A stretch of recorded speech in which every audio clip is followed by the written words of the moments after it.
Day 82 in Israel and the United States war against Iran sees regional tensions escalate even further, as both sides now prepare for renewed military strikes, counter-strikes, and a fragile ceasefire still in place, potentially coming down any day now. Let's start by looking from the latest on the ground in the war, within the war, between Israel and Hezbollah in southern Lebanon. Last night, Lebanese authorities reported Israeli strikes in the southern towns of Jibshit and Habush.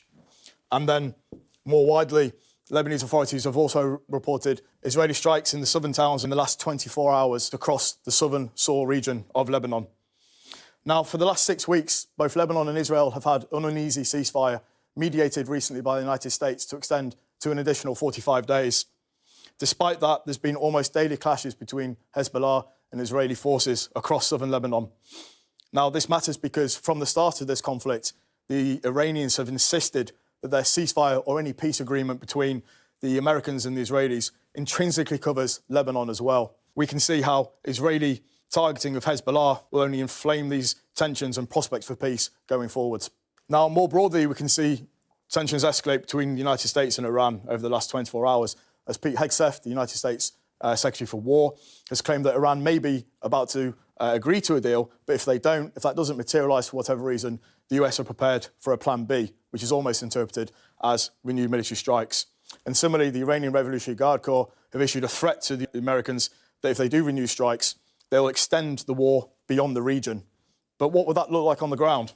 The most likely outcome for that would be for the Iranians to control their proxies in Yemen, the Houthis, to close the strategic Bab al-Mandeb Strait on the other side of the Gulf, blocking access to maritime activity. Now, the Bab al-Mandeb Strait is the second most important choke point in the region after Hormuz, which handles far more traffic and volume than Bab al-Mandeb. But together, by blocking them both and the Iranians being able to control that, would put enormous pressure on the Americans, as they would now be then forced to concentrate some of their military effort on the Houthis to alleviate that pressure.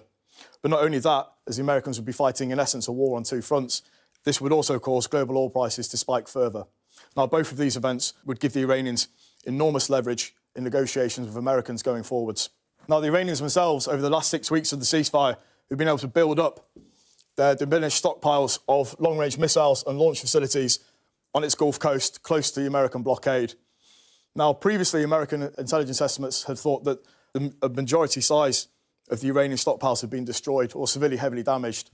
But more recently, a CIA leaked cable to the Washington Post revealed that it was potentially only 30% of these had been destroyed beyond repair, still leaving the Iranians enormous piles of stockpiles of long-range missiles. Now, these missiles themselves have a range of up to 4,000 kilometres when modified.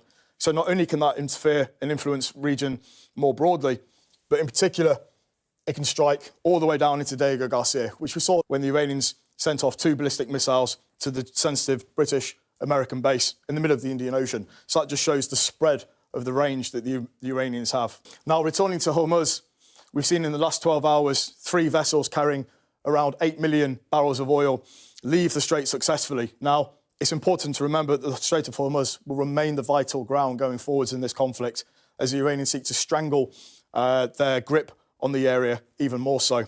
Now, this form of economic warfare is not only against the United Nations Convention on Law of the Sea, which is affording safe passage to all vessels in waters, but this is a form of economic warfare where the Iranians will offer favourable access for friendly states, including the Chinese, Russians, but potentially blocking access indefinitely for unfriendly nations like Britain, like America, and increasingly seeking to extract sizable financial concessions from other members as well. Now, this form of economic warfare by the Iranians is likely to remain a defining characteristic of this war going forwards, but more worryingly than that is the prospect that this will become a precondition for any form of Iranian peace.